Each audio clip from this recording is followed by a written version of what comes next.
from a wide second-floor window of a sprawling cream-colored villa on Maple Street. 10-year-old Omar Alfalon sat perched on a thick cushion, his face pressed against the glass. It was a familiar position, one he returned to nearly every day after lunch. Outside, the Texas sun bathed the quiet suburban neighborhood in golden light, warming the sidewalks where other children played tag, raced bicycles, and shouted across lawns with the unfiltered joy only childhood could summon. From his vantage point, Omar could see the whole block, its neat rows of identical mailboxes, carefully manicured hedges, and the subtle rhythm of life that somehow never included him. Inside, silence reigned. The marble floors gleamed beneath enormous chandeliers. In the hallway, a staff member dusted a picture frame showing Omar as a toddler in his father's arms. His father, Khaled Alfalon, was a man with presence, tall, sharply dressed, always in command. He was known across business circles in Houston and beyond for his vast investments in real estate, tech, and oil. In the neighborhood, he was known more vaguely, wealthy, aloof, foreign. People spoke of him with a mix of admiration and distance. No one really knew the Alfalans, and no one dared to ask. Omar's room, however, was its own quiet universe. Plush rugs, shelves of unopened toys, a state-of-the-art computer setup, and a medical-grade prosthetic leg in the corner, and used. He was born with only one leg, a condition explained in medical terms that Khaled never discussed. The prosthetic had been custom-built overseas, designed for functionality and comfort, yet Omar never wore it. Not because it hurt, but because, in the end, it felt like pretending. He'd learned to move with his crutch and his wheelchair. The doctors said he would adapt. They didn't say how lonely it would feel. Every day, Omar watched the children outside. He didn't know their names, though he had given them nicknames in his mind. Redcap, who always led the races, Bubble Girl, who carried a wand of floating spheres, and the twins, who spoke so fast it felt like music. He wondered what they said about him when they looked up and noticed his face at the window. Maybe nothing. Maybe everything. He had never been invited to play. Not once. The few times he'd been outside, brief supervised walks along the front yard. No one had approached. His father's assistant, Mr. Rouhani, always stayed close, polite but stern, like an invisible barrier between Omar and the world. Once, a boy on a scooter had slowed down near the gate. Omar remembered the jolt of hope in his chest. But Mr. Rouhani had stepped forward, his posture enough to make the boy turn around. So Omar stayed indoors. He read books, watched documentaries, explored virtual worlds where he could walk, run, and even fly. But none of it filled the quiet ache. Not really. He didn't want imaginary friends. He wanted a real one. Someone who didn't see his crutch first, or the mansion, or the silent staff that moved through the halls like ghosts. Someone who just saw him. Khaled, for all his power and wealth, was not a cruel man, but he was distant, always on a call, always flying out, always immersed in meetings that never seemed to end. He loved Omar in the way he believed was enough.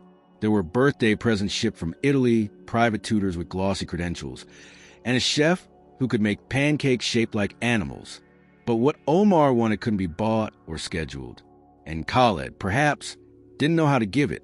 That afternoon, as Omar sat in the window again, a moving truck pulled up across the street. It was an ordinary truck, dusty, loud, followed by a red SUV. Omar tilted his head, curious. This hadn't happened in years. The house across from them had been vacant since a retired couple moved out months ago. Now, men in overalls carried furniture across the lawn. A couch, a bike, boxes marked kitchen, and then a little girl. She was about his age, maybe younger. She stepped out of the SUV slowly, her shoes crunching on the gravel. Her hair was braided in neat rows that bounced slightly as she walked. She wore overalls and a green t-shirt with a sunflower on the front. Omar leaned close to the window, his breath fogging the glass. She looked around the street like someone taking her first breath in a new story. Her eyes moved from house to house, skipping over the noise of the movers, until she looked up directly at Omar's window. For a moment, their eyes met. Omar flinched, unsure what to do. He'd never been seen this clearly, this quickly. He started to pull back, but then paused. The girl didn't look away. She didn't smile or wave. She just watched it with an expression Omar couldn't quite name. Curiosity, maybe, or surprise. Then, her mother called her name. The girl turned, nodded, and ran inside. Omar remained at the window, heart pounding in a way it hadn't in a long time. He didn't know her name. He didn't know why that moment felt different. But for the first time in what felt like forever, Omar didn't feel like just a boy in the window. He felt like the beginning of something, and he couldn't stop looking across the street. The house across the street transformed overnight. By morning, the moving truck was gone, and cardboard boxes began vanishing one by one from the porch. Through his window, Omar noticed the slow but steady signs of settling in. Curtains being hung, a swing set assembled in the backyard, wind chimes appearing on the front porch. Life had returned to the vacant home, but it was not the activity that drew his gaze. It was the girl.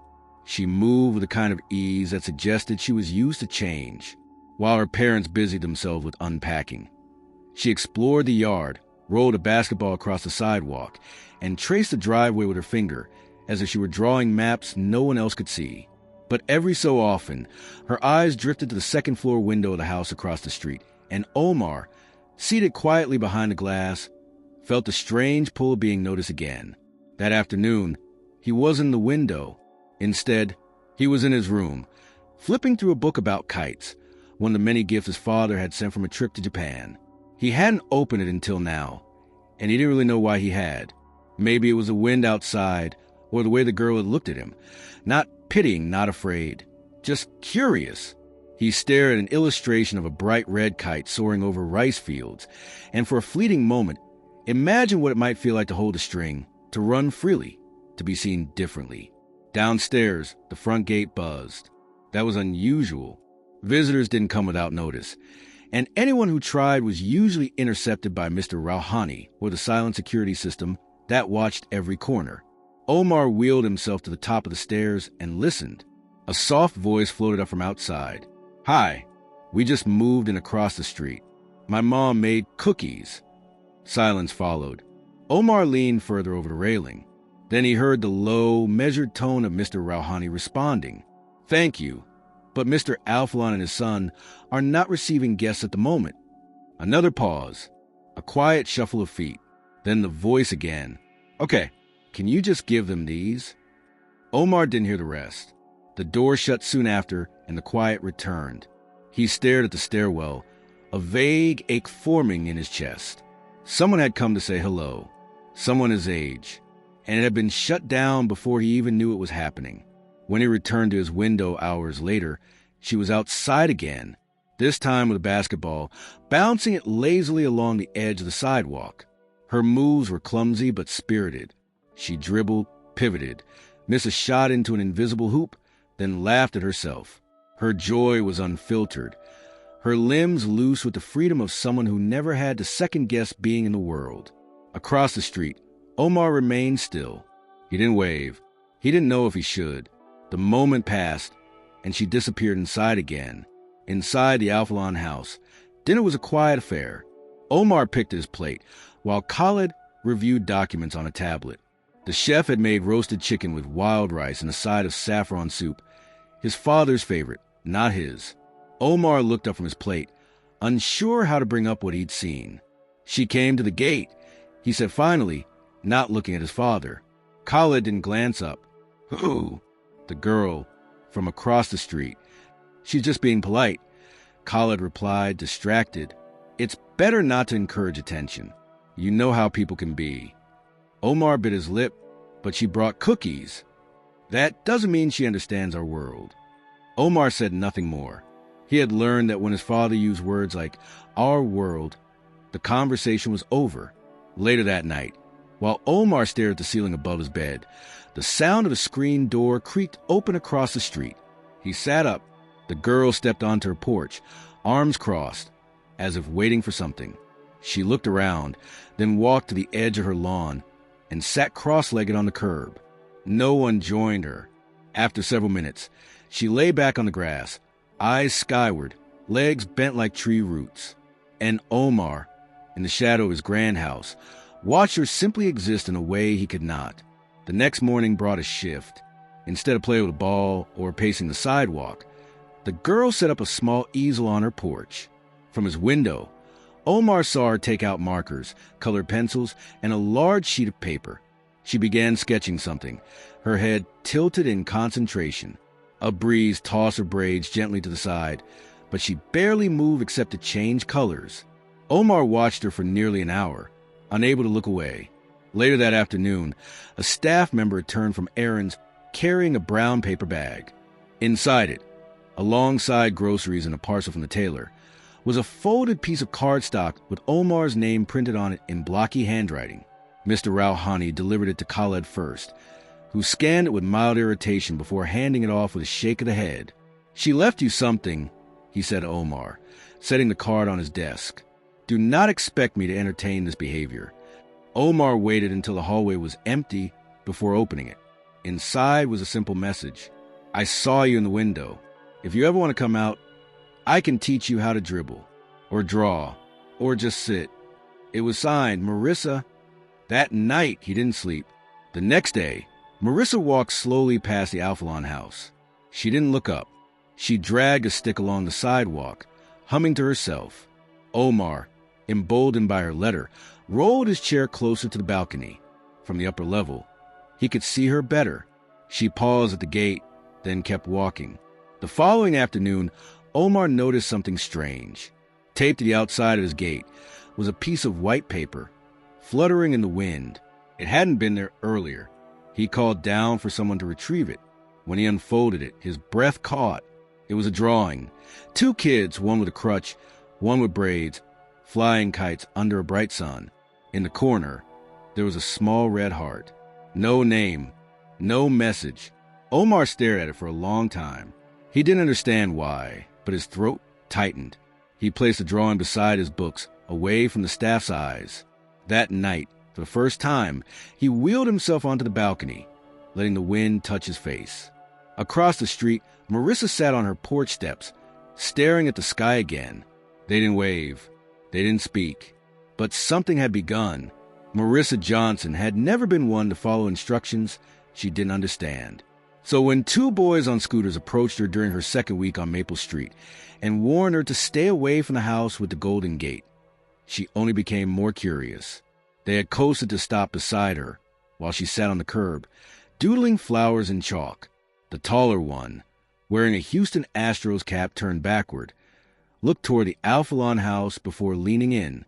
"You don't want to waste your time with him," he said, nodding toward the villa across the street. "Who?" Marissa asked without looking up.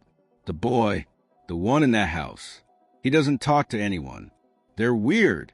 The other boy, shorter and squinting against the sun, added, "His dad's rich. Like rich. They don't let him out. My cousin says they got cameras everywhere and secret tunnels." Marissa raised an eyebrow. "Secret tunnels?" "I'm serious," the boy insisted. "He only comes out at night or something, like a vampire." She laughed. Not because she believed them, but because it was so clear they didn't know what they were talking about. Still, she filed a moment away. Not because of what they said, but because of how they said it. There was no malice in their tone.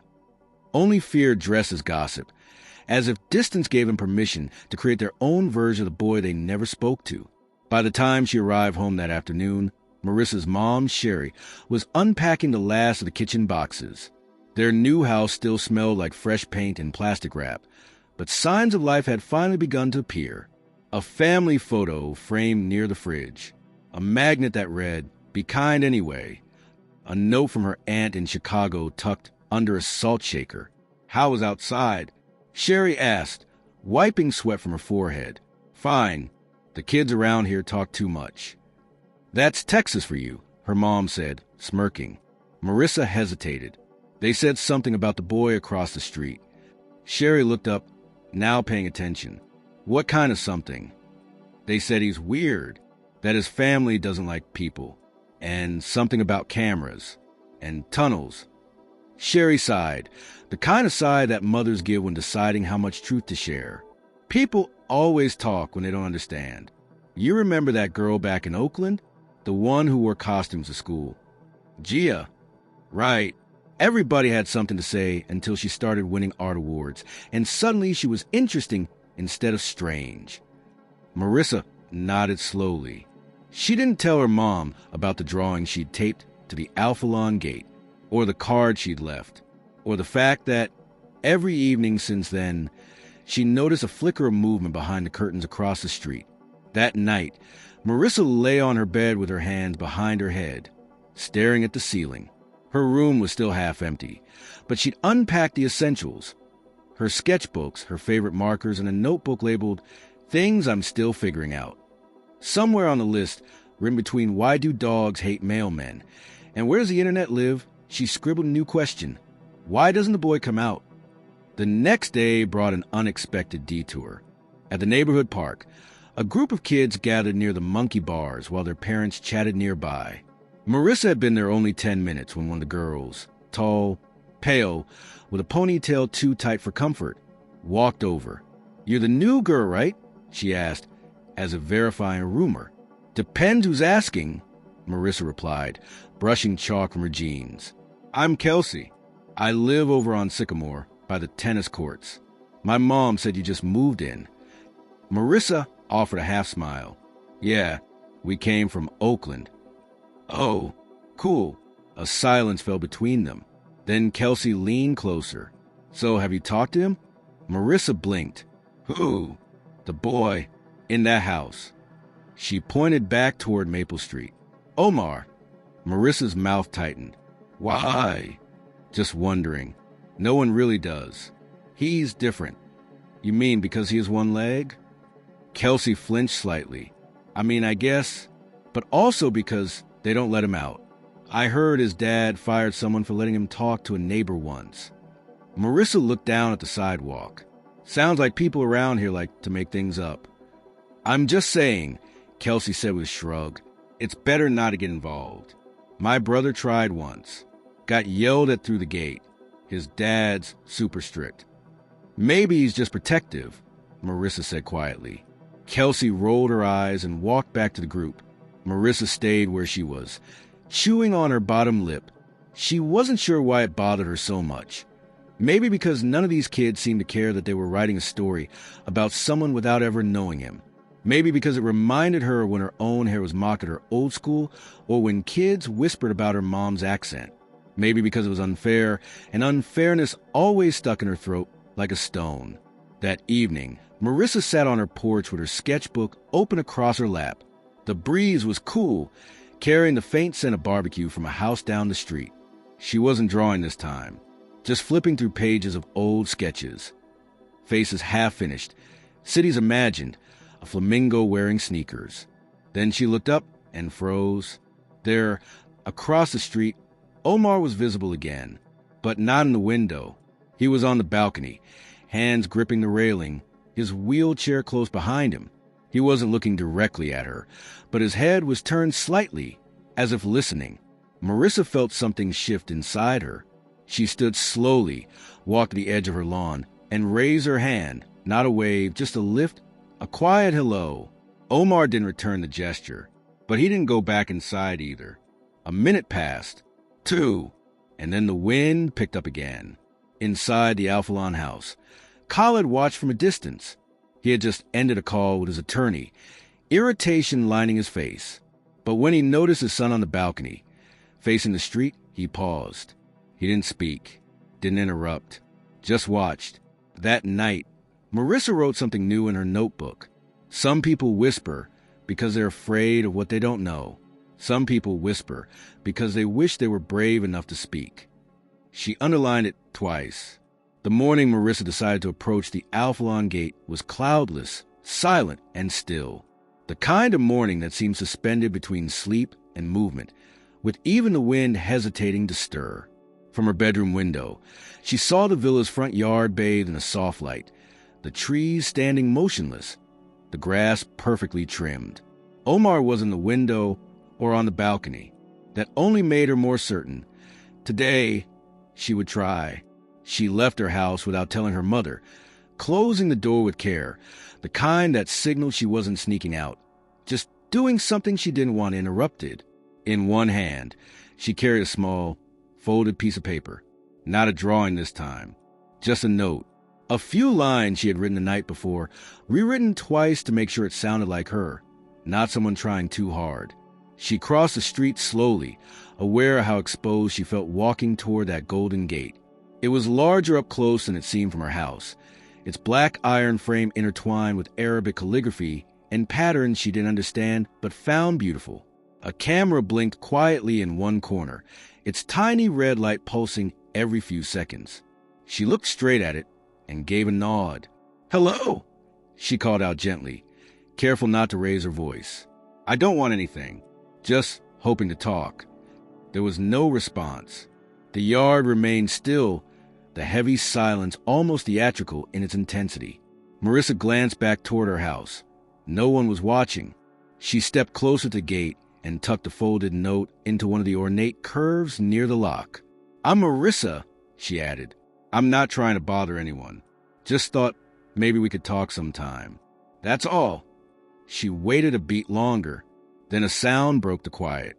A door opened somewhere within the villa. Footsteps, not hurried, not aggressive, but deliberate, approached from the side. Marissa stood perfectly still, unsure what to expect. Then she saw him. Not Omar, but the man she had only seen from a distance. College assistant. The one the neighborhood kids described as the wall. Mr. Rouhani emerged from a side path, holding a phone in one hand, dressed in his usual pressed white shirt and dark slacks. He moved with the calm authority of someone whose entire job was to prevent what was currently happening. "Good morning," he said, polite but firm, stopping just inside the gate. Marissa stepped back slightly. "Hi, I wasn't trying to cause trouble." "I understand," he replied. "But this property is private, and Mr. Alphalon does not welcome unannounced visits." "I didn't want to come inside," she said quickly. "Just leave a note." For Omar, his expression didn't change. Omar is not accepting visitors. "I'm not a visitor," she said. "I'm a neighbor." He studied her for a moment, not with malice, but with the precise caution of someone tasked with eliminating variables. After a pause, he reached through the bars and removed a note from the gate. "I will deliver this to Mr. Alphalon, but please understand there are rules, boundaries." She wanted to argue, not in a rude way, just enough to explain that some boundaries were made to be pushed. But she saw it in his eyes. This wasn't conversation. It was protocol. She nodded instead. "Thank you," she said quietly. As she turned to leave, she thought she saw movement in an upper window, a curtain shifting. But when she looked again, it was still. She walked back across the street slower than she'd arrived. Inside the villa, the moment she disappeared from view, Mr. Rouhani climbed the stairs and handed the note to Khalid, who sat at his desk, scanning reports. Khalid opened the paper without a word, read its contents, and let out a quiet breath through his nose. "She's persistent," Rouhani noted. "Too much," Khalid replied, folding the note in half and setting aside. "Keep her at a distance. Omar doesn't need distractions." Down the hall, behind a cracked door, Omar had heard everything. He had rolled close enough to catch the tone of his father's voice, not angry, just absolute. His fingers clenched the wheels of his chair. A strange feeling settled in his chest. Not quite disappointment, not quite resentment. Something more subtle. A dull, growing sense of being invisible. He didn't know what the note said. He didn't know if he would ever find out. Later that afternoon, he wandered into the sunroom at the back of the house. No one followed. It was the one place the staff seemed to ignore, a small, enclosed space with floor-to-ceiling glass and a single potted fig tree. Omar stared out at the back garden, expression unreadable. He wondered what she had written. That night, Marissa didn't draw. She didn't sit on the porch. She lay in bed with the light off, listening to the hum of the air conditioner, wondering if her words had been read or discarded or mocked. The next morning, she avoided the front yard, spent the day inside, helped her mom hang curtains, didn't mention the visit. But by evening, her curiosity overpowered her hesitation. She stepped out just before dusk and looked across the street. Nothing. No boy. No light in the upper window. The house seemed almost asleep. She sighed and turned back toward her porch. And then she saw it. something taped to her own gate. She walked over slowly, heart beginning to drum. It was a piece of paper, folded in half, with her name written in neat, slanted handwriting across the front. Inside was a drawing. 2 trees, a boy beneath one, a girl beneath the other. Between them, a string connecting the trunks. Along the string, a paper kite, suspended midair. No words, no signature, just a picture. Marissa stared at it for a long time. Omar hadn't come to the gate, but he had answered. The drawing Omar had taped to Marissa's gate stayed there for less than 10 minutes. She stood staring at it with the kind of quiet awe that silences every thought except one. This mattered. She didn't touch it right away. It fluttered lightly in the breeze, a single piece of paper caught between 2 worlds, and for a moment she was afraid to break the spell. Then she gently peeled it from the gate and carried it inside, cradling it like something fragile. She didn't show it to her mom. Not yet. Instead, she laid it on her desk, smoothing the corners, studying the simple sketch. 2 trees, distant but tethered by a string. A boy, a girl, a shared kite. It wasn't a masterpiece, but it said everything. It was proof, not just that Omar had seen her, but that he had chosen to respond, not with words, with art, on his terms.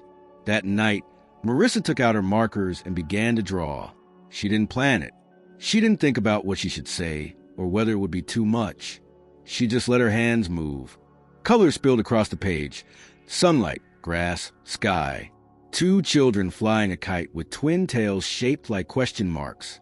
And above them, not 1 kite, but 2, crossing paths in the sky. She folded the drawing carefully, placed it in a Ziploc bag in case it rained, and set her alarm for early morning. The sun was barely above the horizon when she crept outside. The neighborhood was still, windows dark, cars unmoving.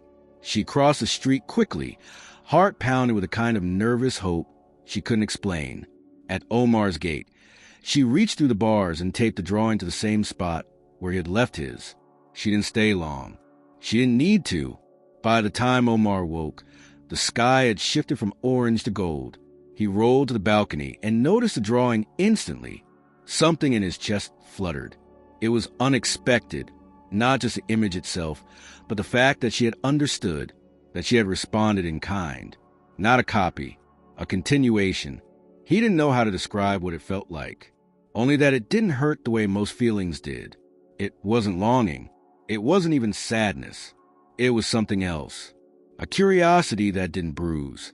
A warmth that didn't burn. He took the drawing down himself, without asking permission, without telling Mr. Rauhani or the house staff. Back in his room, he sat with it in his lap, his crutch resting against the bedpost, the sound of the quiet house barely touching him. He stared at the 2 kites, the intersecting lines in the sky. She had drawn him as standing. No wheelchair, no crutch, just a boy, flying a kite. That afternoon, he waited at the window. Marissa came out late, later than usual, and sat on her porch swing with a glass of juice and her sketch pad. She didn't look across the street, not at first. She swung gently, feet pushing against the porch floor in rhythmic motions. But eventually, her gaze drifted up. She saw him, and this time Omar lifted his hand. A wave, small, quick, but unmistakable. Marissa smiled. Neither of them moved after that. The wave had been enough. A language of gestures had begun to form between them. Silence no longer felt like absence. The next day, it rained. Not the kind of dramatic storm that sweeps through Texas with wind and thunder, but a slow, persistent drizzle that turned the sidewalk slick and painted the sky in shades of dull gray. Marissa stayed inside. Omar, too, but from their windows, they both watched the street, hoping for some sign, some movement. Late in the afternoon, Marissa taped a new drawing to her window, a pair of rain boots standing side by side in a puddle, their reflections touching. Omar saw it an hour later. That night, without asking anyone, he pulled out a box of colored pencils he hadn't used in years and began sketching something new. Meanwhile, across the street, life inside the Johnson house moved with a different rhythm. Marissa's mother had begun to notice the change. Her daughter, always independent, now spent hours at her desk, drawing more than usual, often glancing out the window with a look she hadn't worn since Oakland, the look of someone building something delicate and real. "You haven't said much about school," her mom noted casually over dinner. "I'm not in school yet. You know what I mean, about the neighborhood, the kids. They're fine." Sherry paused. "And the boy across the street?" Marissa looked up, guarded. "I saw the picture on your desk," her mom added gently. "It's beautiful. Is that him?" Marissa nodded. "His name's Omar." Sherry didn't push. She only said, "He seems important." "I think he's lonely," Marissa replied after a long pause. "But not because he wants to be." Sherry reached for her daughter's hand. "Just make sure you don't carry all that alone." Marissa gave a quiet smile. "I'm not. He's carrying some of it too now." Back in the Alphalon house, Khaled returned home later than usual. A business trip in Dallas had turned into a longer meeting than planned, and he looked exhausted, his suit jacket slung over one shoulder as he stepped into the hallway. He barely glanced at the staff as they greeted him. When he entered Omar's room to check on him, he found his son asleep in the chair by the window, a half-finished drawing on his lap. It showed 2 rooftops, connected by a string of paper lanterns. Khaled studied the image. He didn't move it, didn't touch it, but he stared at it longer than he meant to. The rain stopped sometime after midnight. The morning that followed was warm, the air smelling faintly of wet earth and magnolia. Marissa stepped outside, dragging a piece of white chalk behind her. She knelt on the sidewalk and began to draw, not a picture this time, but a game, a long, winding trail of hopscotch squares. She shaped each one with care, adding stars in the corners, arrows between jumps, swirls and loops, and question marks. She played alone, hopping, giggling at her own balance, arms flailing, falling once and laughing harder. She didn't look at the house across the street, but she knew he was watching. She didn't need to know if he'd respond. She only needed to let him know the game had started. The call came just after noon on a Thursday, slicing through the stillness of Khaled's study with a tone that didn't match any of the usual rhythms of his business life. It wasn't his lawyer, his investment partner, or his chief operations officer.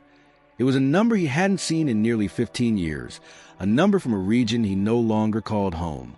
He let it ring twice more before answering. "Khaled Alphalon," he said, his voice clipped and formal. A pause. Then a voice replied, smooth but heavy with memory. "You sound the same." Khaled didn't answer. "I assume you know who this is," the voice continued. Khaled stood, walked to the tall window overlooking the back garden, and spoke only 2 words. "I remember." The conversation that followed was quiet, deliberate, and filled with the kind of precision reserved for people who once trusted each other but no longer could. The man on the other end, Rami Mansour, had been Khaled's partner during the early days, when their startup was still just an idea scribbled on a napkin in a Beirut cafe. They had built the first iteration of the firm together, sold their first properties together, navigated their first scandal together, until the scandal became too large. "You left me holding the consequences," Rami said now, a touch colder than before. "I left before they became mine," Khaled replied. "You built your empire on my silence, and you were compensated. Not enough." There it was, the real reason for the call.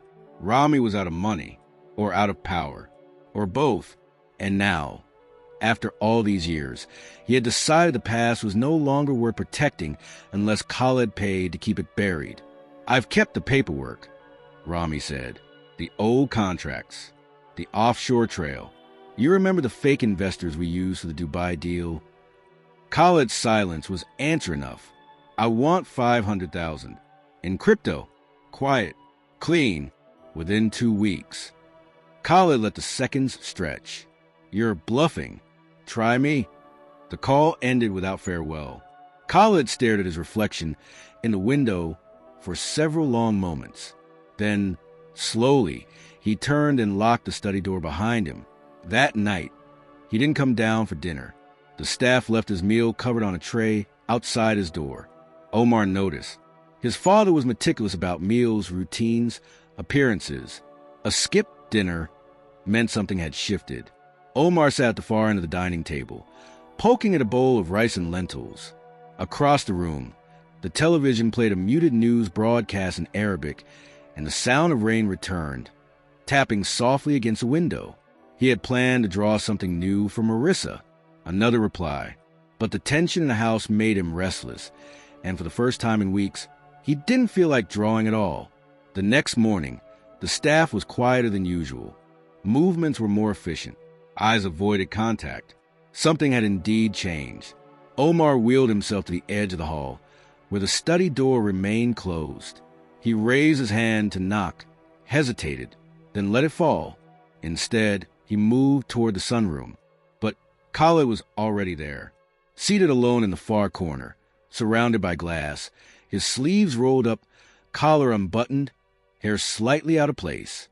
He looked like a man unraveling very slowly, thread by thread, but refusing to let anyone notice. Omar stopped in the doorway. His father glanced up, surprised. He hadn't heard the wheelchair. "You are up early," Khaled said, voice low. "I couldn't sleep," Omar replied. Khaled gestured toward the opposite chair. "Sit." Omar hesitated, then crossed the room and positioned himself near the fig tree.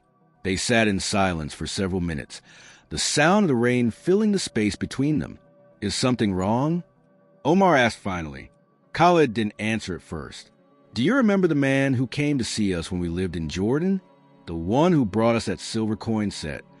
Omar frowned, reaching back through foggy memories. "I think so. He gave me one with a lion on it.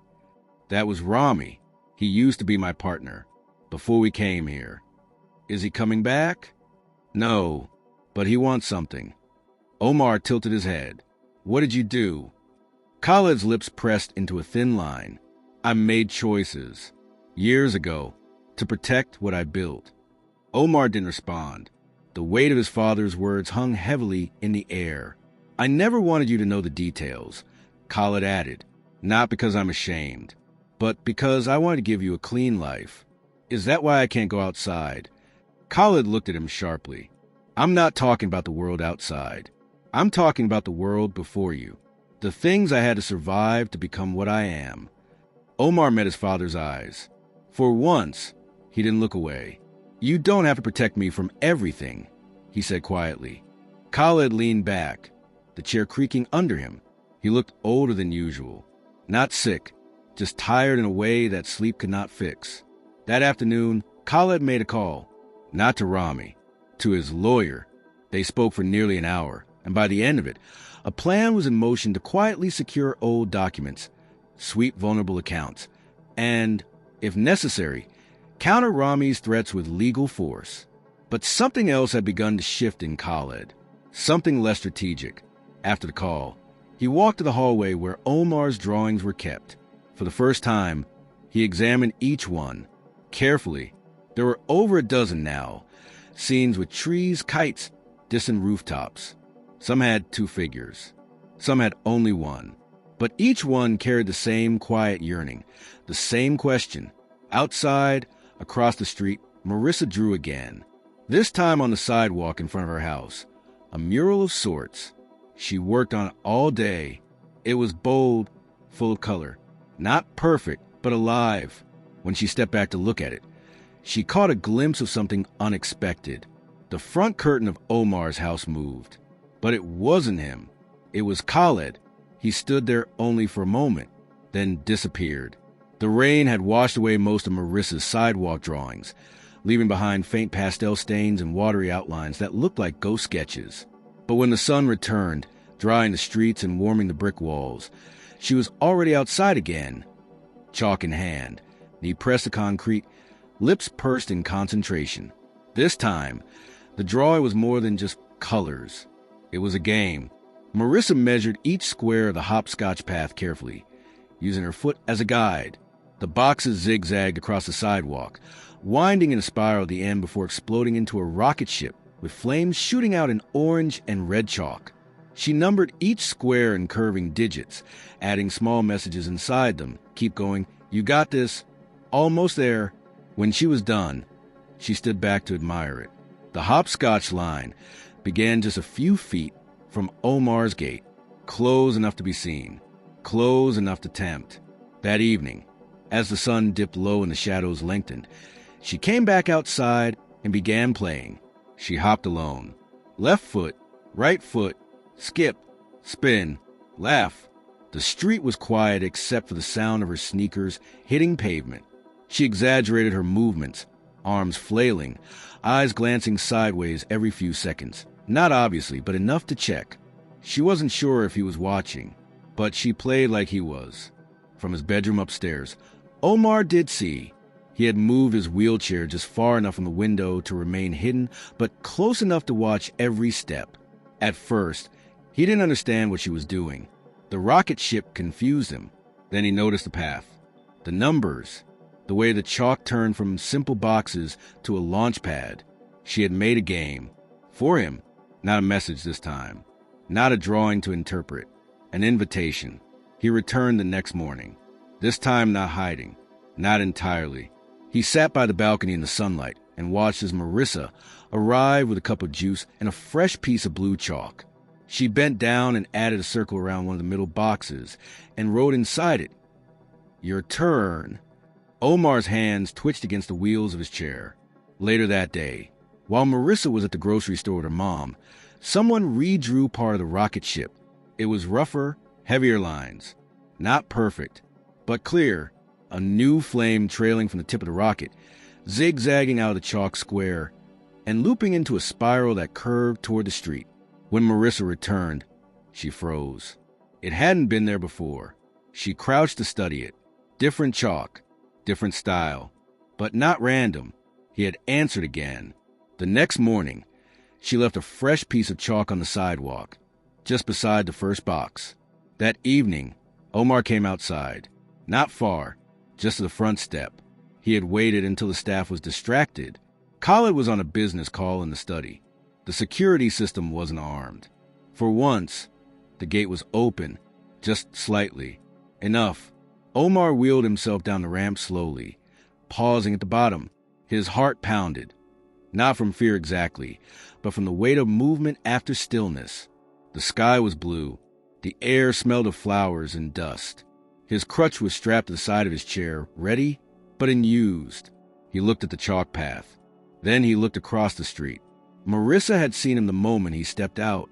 She didn't run over, didn't call out. She simply stood quiet and ready. Omar rolled forward. He stopped just before the first box.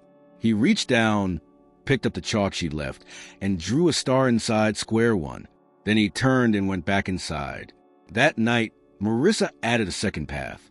Parallel lines, new numbers, a mirror game, 2 routes, 1 destination. Khaled noticed the chalk the following morning. He stood at the window, coffee in hand, staring down at the rocket ship and the star and the second path now etched into the pavement. At first, he didn't understand.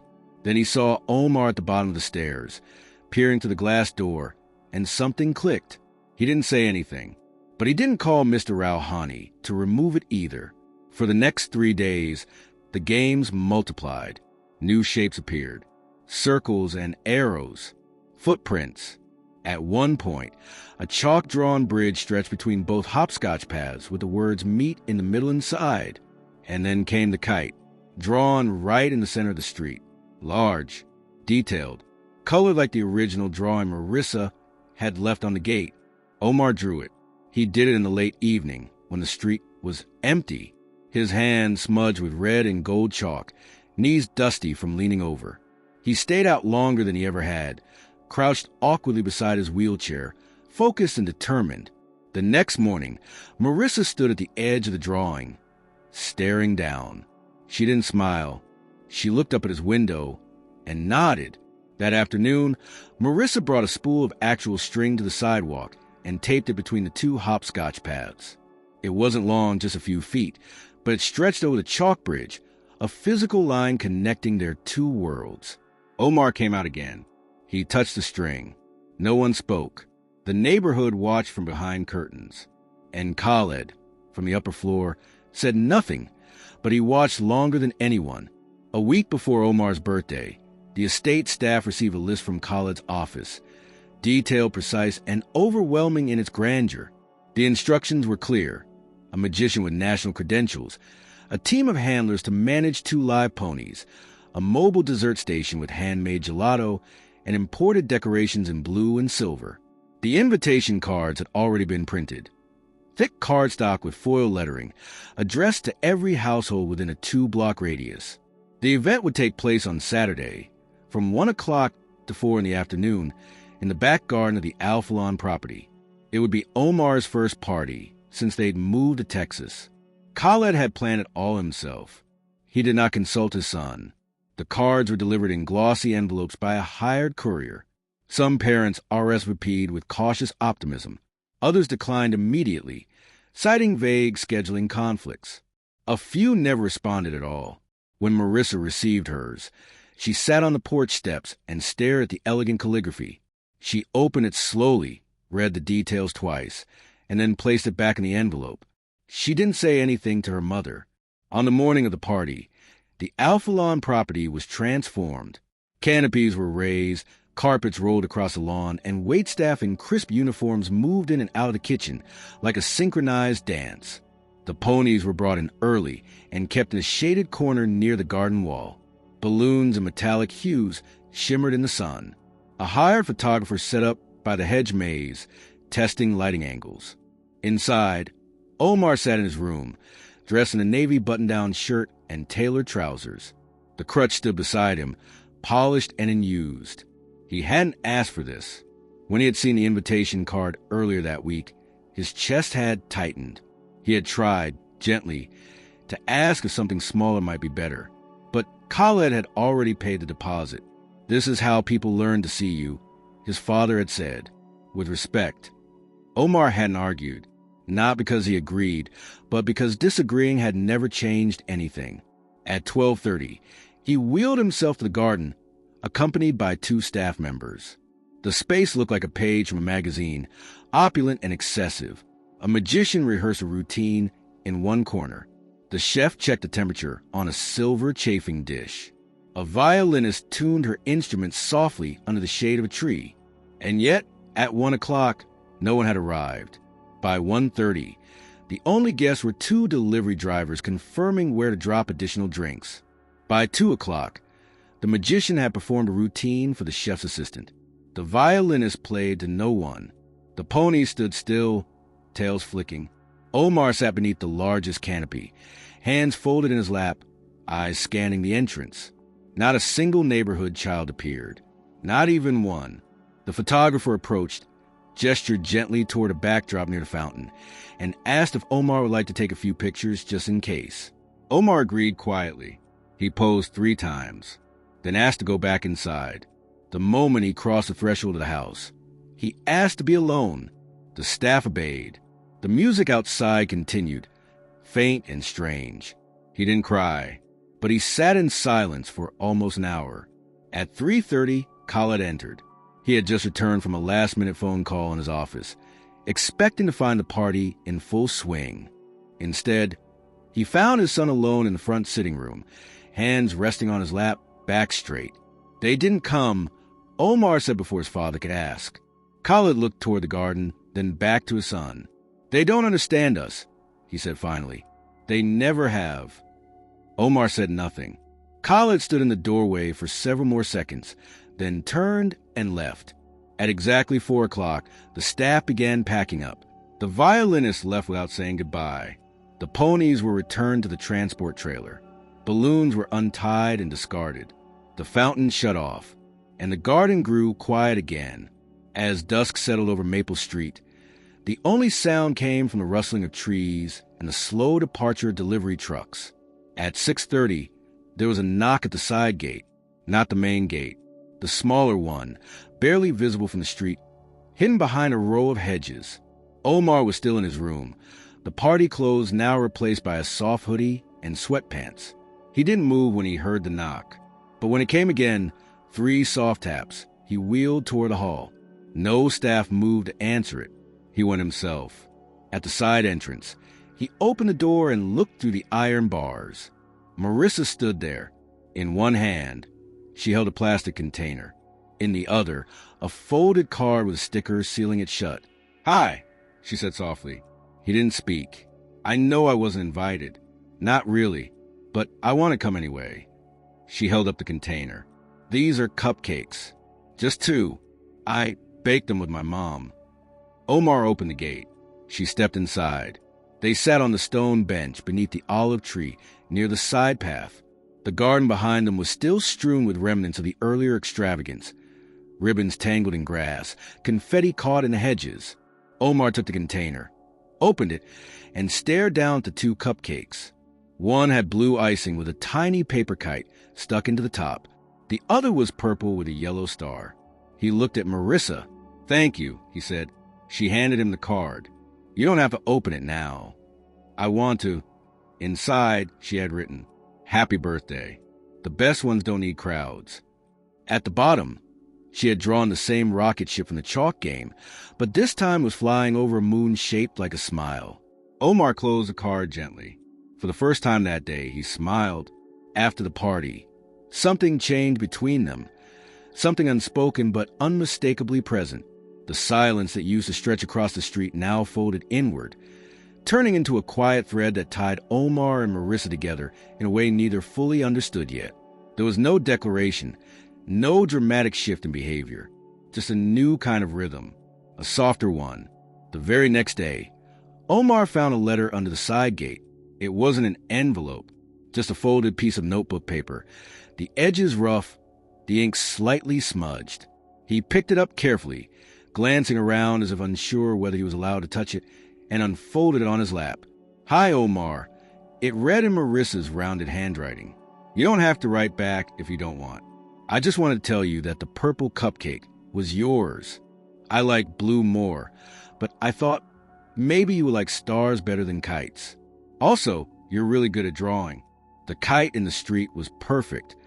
There was a small doodle of a lopsided star at the bottom, and underneath it, a question. Do you ever get bored in that big house? Omar didn't answer right away. He carried the letter back inside, placed it carefully in the drawer beside his bed, and sat with it for a long time. He read it twice more that night.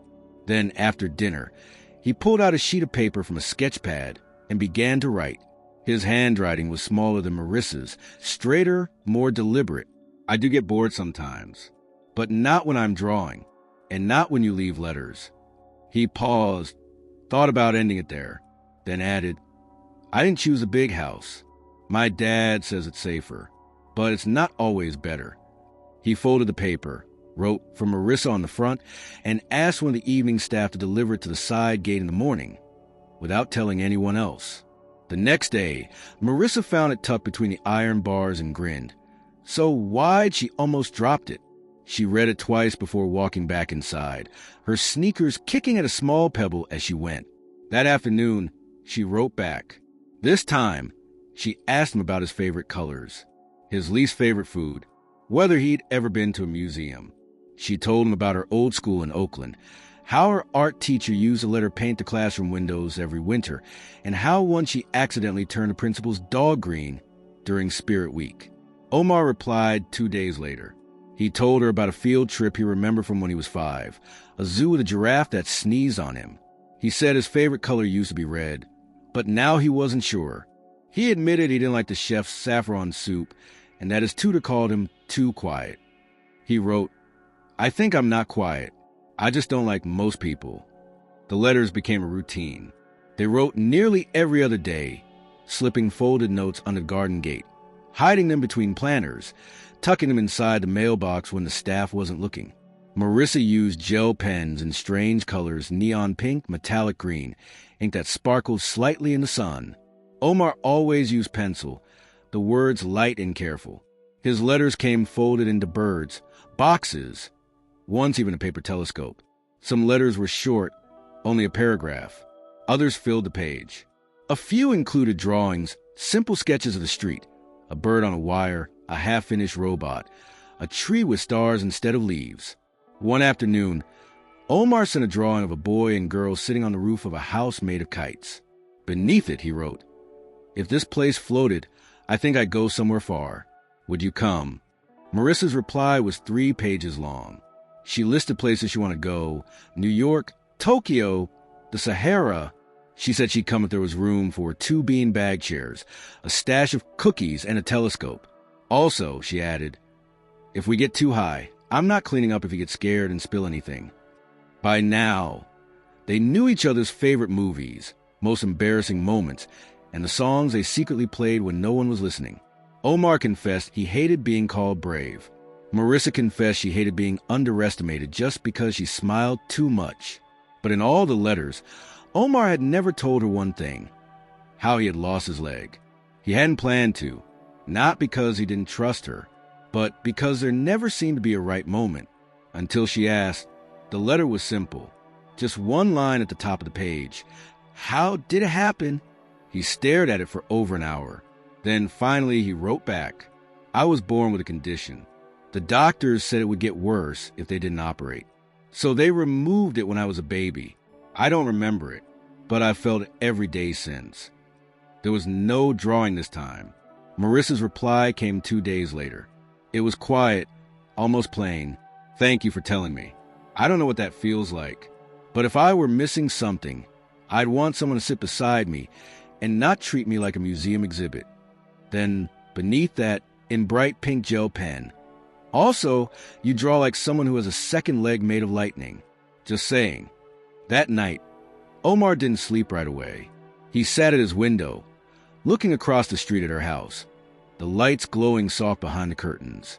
He thought about what she said, not the lightning leg part, though he liked that, but the part about not being treated like a museum exhibit. No one had ever said it quite like that before. The next morning, he started a letter without thinking. Sometimes I think the reason I like drawing so much is because I get to make the world look the way I want it to. He paused and wrote, and you're in almost every drawing now. He didn't send it. Not yet, but he folded it, placed it in the drawer with the others, and kept it there. The morning was quiet. Too quiet, as if the neighborhood itself was holding its breath. Maple Street had not yet stirred to life. Lawns were still damp from the overnight sprinklers, and the sun had just begun to warm the driveways. Marissa sat on the bottom step of her porch, tying and readying her sneakers with unusual focus. She wasn't drawing today. She hadn't brought chalk or paper or her usual folded letter. She was waiting. Across the street, the tall iron gate of the Alphalon estate was partially open. It had never been open this early. For the past 3 days, Omar's letters had grown shorter, but not colder. Just different, more real. He had written about frustration, about isolation, about the anger he didn't always know how to express. And yet, there had also been something else, a shift, a new kind of restlessness in his words. A subtle but unmistakable sense that he was circling around a decision. Something was coming. And then, the previous night, a letter had arrived with just 6 words, printed in Omar's neat, careful handwriting. If I walk, will you wait? Marissa had not replied. She didn't need to. Now, she stood, brushing her hands on her jeans, eyes fixed on the path that led from the gate to the sidewalk. Her heart thudded quietly, not out of fear, but in anticipation for him, not for her. And then he appeared. Omar emerged slowly from the shadows of the entryway, rolling down the front path with one hand on the wheel and the other gripping the crutch strapped beside him. He reached the edge of the driveway and paused. For a moment, he said nothing. Then he exhaled and began to move again. He stopped where the pavement met the grass, looked down at his feet, and reached for the crutch. His fingers tightened around the handle. He adjusted his position. Then, awkwardly but determined, he placed the crutch under his right arm, steadied his balance, and lifted himself from the chair. The motion wasn't smooth. His leg wobbled slightly. His body adjusted in a dozen small ways. But he didn't hesitate. He stood. Marissa didn't move.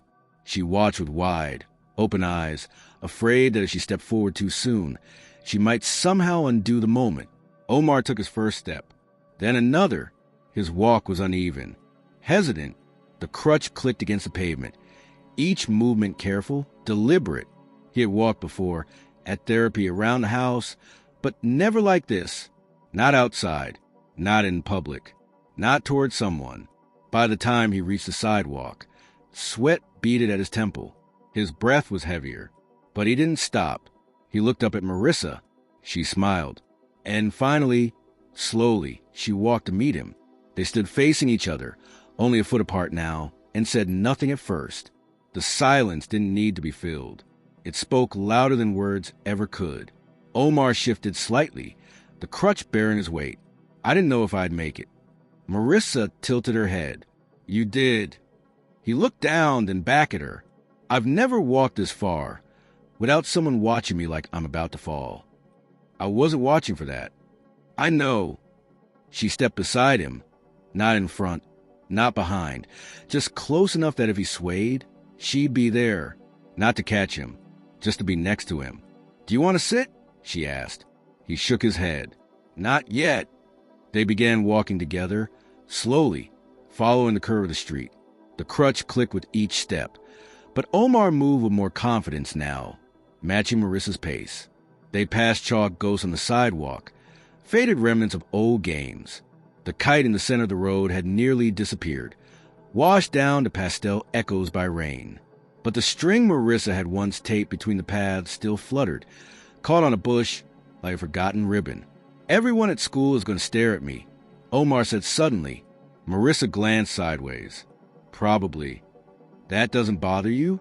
People stare at everything. They stared at me when I first moved here. You're different. So are you? He didn't reply, but his jaw relaxed. They turned down a smaller side street where the houses gave way to a stretch of open grass that led to a drainage ditch. Nothing scenic, but free of cars and quiet. Marissa kicked a pebble off the path. You're going to school next week, right? My dad said I could try it. Just a day. Do you want to? Omar didn't answer right away. Then he said, I want to see what it feels like not to disappear. Marissa stopped and turned toward him. You're the least invisible person I know. He blinked. You're probably the only person who knows me. That's not true. It feels like it. She let the wind move between them for a moment. Then she said, it won't always feel that way. He looked down at the grass, then at his foot, the way it pressed into the dirt, awkward but solid. I used to hate this thing, he said, nodding at the crutch. Not because it made me look different, but because it reminded me of how slow I am. Like, I'm behind everyone else, always catching up. You're not behind, Marissa said gently. You're just moving in a direction most people never get to know. They sat on the grass, and Omar rested the crutch beside him. His breathing had returned to normal. The sun warmed their backs. A bird chirped somewhere in the branches above. Did you mean what you wrote? She asked after a long pause. Which part? The house made of kites. Omar nodded. I think about it all the time. She leaned back on her hands. If we ever build it, I get to pick the windows. He smiled, tired but genuine. Deal. They sat together for nearly an hour. No drawings, no letters, just presence. By the time they walked back, Omar moved slower but steadier. Khaled saw them from the window. At first, his instinct was to call for someone, to run outside, to stop whatever this was before it became something else. But he didn't move. He stood behind the curtain and watched as the son walked. Really walked. For the first time beside someone who saw him not as fragile, not as impressive, but simply as he was.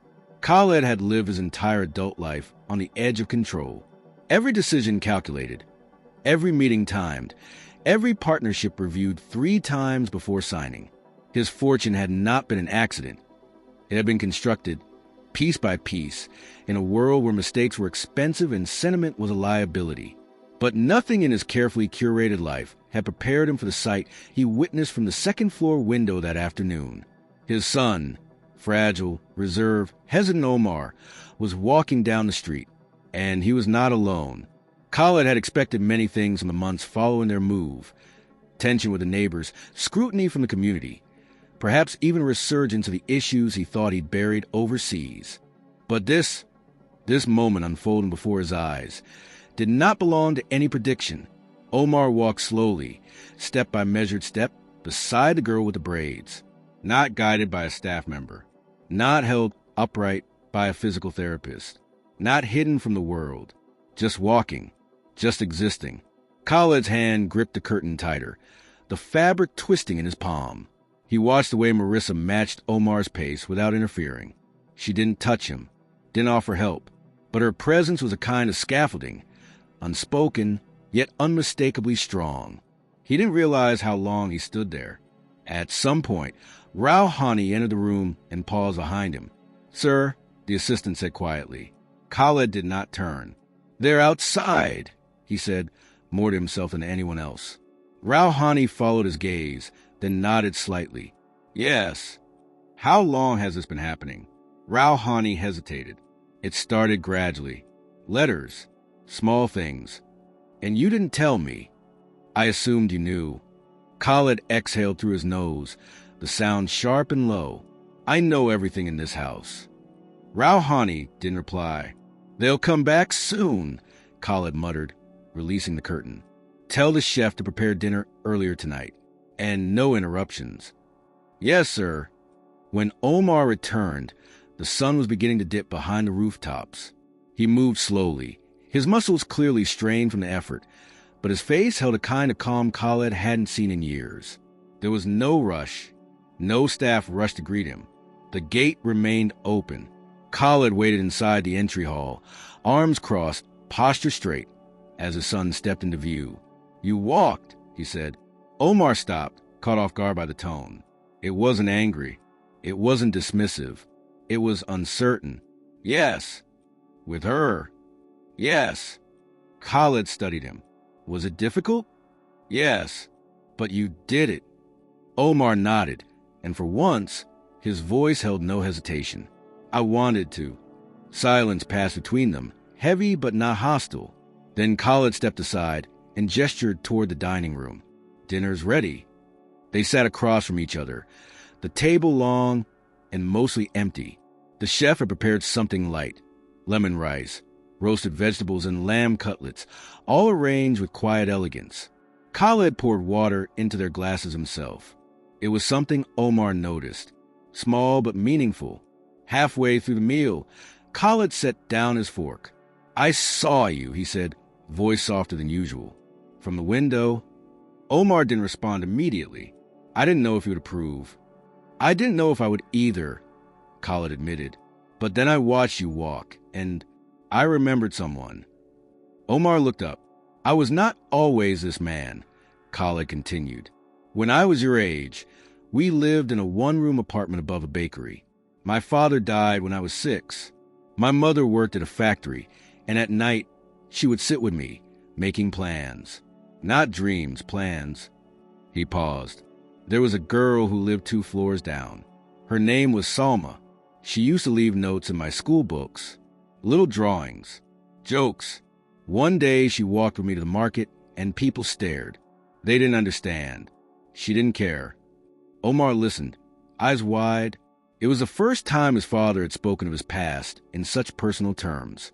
"I had forgotten that," Khaled said, almost to himself, "until I saw you." They ate in silence for a few more minutes, the air between them lighter somehow. After dinner, Khaled walked with Omar to his room. At the door, he stopped. "I'm proud of you," he said. Omar blinked. "You've never said that before." "I should have." Khaled placed a hand gently on his son's shoulder. It was an unfamiliar gesture, but one that Omar didn't flinch away from. Before he left, Khaled turned and added, "Invite her for dinner, if she wants to come." Omar stared at him, stunned. "She deserves to be treated like a guest," Khaled said, "not like a secret." That night, Omar wrote the shortest letter he had ever written. "Would you like to have dinner with us?" He folded it, walked it to the gate himself, and left it under the usual stone. Across the street, Marissa found it the next morning. She smiled. The night of the dinner invitation was quiet, filled with a kind of nervous anticipation neither Omar nor Marissa could fully name. When she arrived, wearing a navy dress and high-top sneakers, holding a small box of chocolate-covered dates she made with her mom, Omar stood at the top of the stairs, waiting. He had dressed himself. No staff assistants. No polished shoes. Just his dark slacks, a clean button-up shirt, and the crutch at his side. For once, he didn't try to make himself invisible. He wanted her to see him exactly as he was. Khaled greeted her at the door. formal but not cold. He took the box of dates with a slight bow of his head, thanked her without the usual stiffness, and led them to the dining room. The staff had prepared a meal that was simpler than usual, but still elegant. Saffron chicken flatbread, rice with golden raisins, cucumber yogurt, and mint tea. The conversation was slow at first. Marissa answered Khaled's polite questions with ease, and Omar stayed quiet until she asked him about one of his drawings that hung in the hallway. A sketch of a tree with empty picture frames hanging from the branches. He hesitated, then explained it. A family tree with memories that hadn't happened yet. Khaled listened to his son speak and said nothing, but in his silence, something softened. By the end of the evening, Omar and Marissa were laughing over a joke about how Marissa had once accidentally glued her hand to a cereal box during a school project. Khaled smiled faintly. For a moment, the house no longer felt like a fortress. The next morning, as they sat under the olive tree in the back garden, Marissa said something that caught Omar completely off guard. "I told my teacher about you." He looked up sharply. "Not everything," she added. "Just that there's someone who hasn't had the chance to go to a regular school before. I asked if he could visit for a day." Omar's heart picked up speed. "I don't think my dad would let me. I think he might now." Marissa's tone was calm, but her eyes held that same spark of defiance she had carried since the day she first walked across the street. She reached into her backpack and handed him a sheet of paper, a permission slip from the local elementary school, dated and signed by her teacher. "He already agreed," she said, as if it were the most natural thing in the world. Omar stared at the page. His name was written neatly at the top in his father's handwriting. "He told me yesterday," she added. "Said it was time." Omar didn't speak. He didn't have to. The day of the school visit was warm and bright. Khaled stood at the front gate, watching as Omar, dressed in his favorite gray hoodie and black jeans, waited nervously while Marissa adjusted the straps on his backpack. "You do not need to impress anyone," Khaled said quietly. "I know," Omar replied, "but I don't want to disappear." Khaled nodded once, then placed a hand on his shoulder. "Then do not. Be who you are. That is more than enough."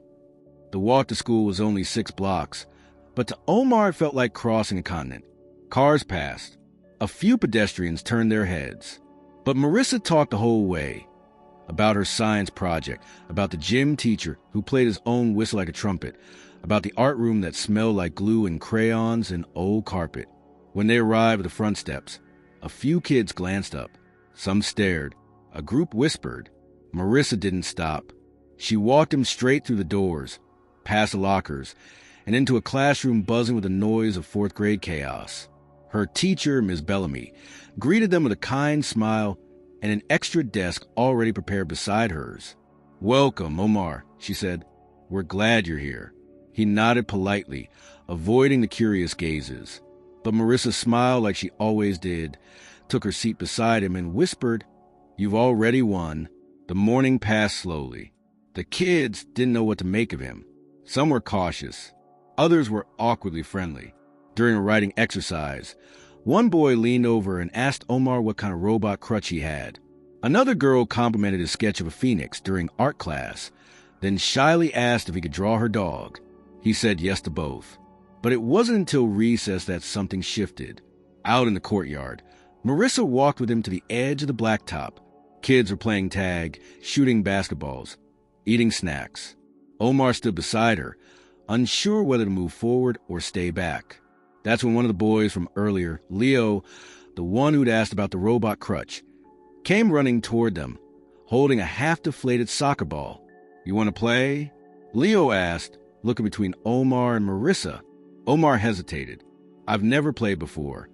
It's just kicking a ball around." Leo shrugged. "You don't have to run. You can pass." Marissa stepped back, giving Omar a look that said, "Up to you." He nodded once. Leo grinned. They kicked the ball gently in a triangle, Leo adjusting his pace, another kid joining in, then another. It wasn't perfect. Omar stumbled once, his crutch slipping slightly, but he didn't fall. He laughed instead, breathless and flushed with something he hadn't felt in a long time. Belonging. At the end of the day, as the bell rang and backpacks zipped shut, Ms. Bellamy handed Omar a small folder of papers. activity sheets, a class newsletter, a page he colored during free time with a half-sun peeking out from behind a hill. "You did well today," she said. "Very well. Thank you. Would you want to come back?" Omar didn't answer right away. He looked at Marissa, who smiled quietly. Then he turned back to Ms. Bellamy. "Maybe." On the walk home, he didn't say much. Neither did she. But when they reached the gate, he turned and said something she hadn't expected. "I didn't feel like the boy in the window." She looked at him carefully. "What did you feel like?" He thought for a moment. "Like a page in the book. Not the cover. Not the spine. Just the story." Marissa nodded. "You were." When he went inside, Khaled was waiting in the entryway, arms crossed, expression unreadable. Omar handed him the folder papers. Khaled took them, flipped through slowly, stopping at the colored drawing. "This is yours." Omar nodded. "It's good. Miss Bellamy said I could come back if I wanted." "And do you?" Omar considered it, then said, "Yes." Khaled placed the drawing back inside the folder. "Then we will make it happen." That evening, Omar sat by the window, not watching, not waiting, just remembering. He no longer felt trapped behind the glass. The next morning, Marissa slipped another note into the side gate. It had only 2 words. "We're flying." Spring arrived quietly on Maple Street, not with a thunderous bloom of wildflowers or the roar of seasonal storms, but with subtlety. Grass growing greener, the scent of jasmine riding the breeze, windows left open longer into the afternoon. The air had shifted, and with it, so had everything else. Omar no longer sat at the window, as he once had. He still looked outside, still noticed the small comings and goings of the neighborhood, but the barrier between him and the world no longer felt like glass. It felt like something he could walk through, something he had already walked through. His visits to school became regular, twice a week at first, then 3 times, until it felt normal, familiar. The stares stopped, or maybe he just stopped noticing them. His classmates learned his rhythms, how to pace games so he could keep up, how to include him without forcing the issue. The teachers asked him questions. He raised his hand. He even gave a short presentation about a book he loved, and though his voice shook at first, by the end he was smiling. Khaled kept his distance, but his presence became more deliberate. He asked questions in the evenings, asked to see Omar's drawings, commented when he noticed new ones taped to the bedroom wall. They were no longer just about imagined places or quiet skies. Now there were people, kites, rooftops, a girl with braids, always mid-laugh. And then one Saturday morning, Marissa knocked on the Alphalon gate with a small box under her arm. When Khaled answered, she looked up at her with a polite smile and said, "We're building something." He didn't ask what. He only nodded and stepped aside. Inside, in the back garden, Marissa and Omar sat cross-legged on a blanket surrounded by wooden rods, coils of string, glue, fabric scraps, and a pair of kitchen scissors. They worked for hours, measuring, cutting, adjusting angles, testing the tension of the frame. It wasn't easy. The wind kept trying to steal pieces. One of the rods snapped. The first fabric was too heavy, but they kept trying. Omar's hands were steady, precise. Marissa's were quick, improvisational. They didn't argue. They laughed when mistakes happened. They didn't rush. By mid-afternoon, the kite was done. It wasn't perfect. One side bent slightly inward, and the tail was made from a torn pillowcase, but it stood upright in the grass like it had always been waiting to fly. The design was unmistakable, a recreation of Marissa's very first drawing. 2 kids, one with a crutch, one with braids, flying kites together beneath a gold sun. They waited until Sunday. The park was fuller than usual. Families under trees, couples walking dogs, a group of teenagers playing frisbee near the baseball diamond. Omar and Marissa found a quiet corner near the edge of the field, away from the noise, where the wind flowed more freely. Khaled came too. He didn't say much. He carried a folding chair, set it near the bench, and watched. Omar stood, the crutch firm under his arm, the kite string coiled in one hand. Marissa stood beside him, adjusting the tail one last time. Then, when the wind lifted again, she gave a small nod. "Ready?" He took a breath and smiled. Let's try. She ran first, guiding the kite upward, letting the wind catch it. The fabric fluttered, stumbled, dipped once. Omar moved behind her, holding the string, adjusting the tension, and then it rose, slowly at first, then with growing speed. The kite climbed higher and higher, spinning gently as the wind stretched the tail out in a dance above the trees. It twisted, straightened, rose again. People nearby turned to watch. A child pointed. A dog barked once. But none of it mattered. Omar laughed, not quietly, not to himself. A real, open laugh that cracked the silence of all the years before. Marissa laughed with him, spinning in place, arms outstretched like she could fly too. Khalid watched on the bench, his hands clasped together, his lips pressed tightly, not from tension, but from emotion he didn't know how to carry. He saw his son, not protected, not hidden, not waiting, living. The kite soared. They flew it until the sun dipped lower in the sky, and shadows began to stretch across the grass. Eventually, the wind softened, and the kite began its slow descent. Omar reeled in gently, step by careful step, until it landed softly at his feet. They sat on the grass afterward, the kite between them. Do you think it'll fly again? Marissa asked, picking at a blade of grass. Omar shrugged. Probably. Even if it doesn't, she said. We built it. It flew. That's enough. He looked at her. You changed everything, he said quietly. She didn't answer right away. Then she said, No, you did. I just didn't stop you. Later, as they walked back down the park path, Omar holding the kite in one hand and the crutch in the other, Khalid joined them. He didn't speak. He didn't need to. His hand reached for Omar's shoulder, resting there briefly. It said enough. At home that evening, Omar placed the kite on his bedroom wall, just above the window where he used to sit and watch the world pass him by. He didn't sit there anymore. He had things to do, places to go, letters to write, stories to draw, and a sky that would always be waiting. The end.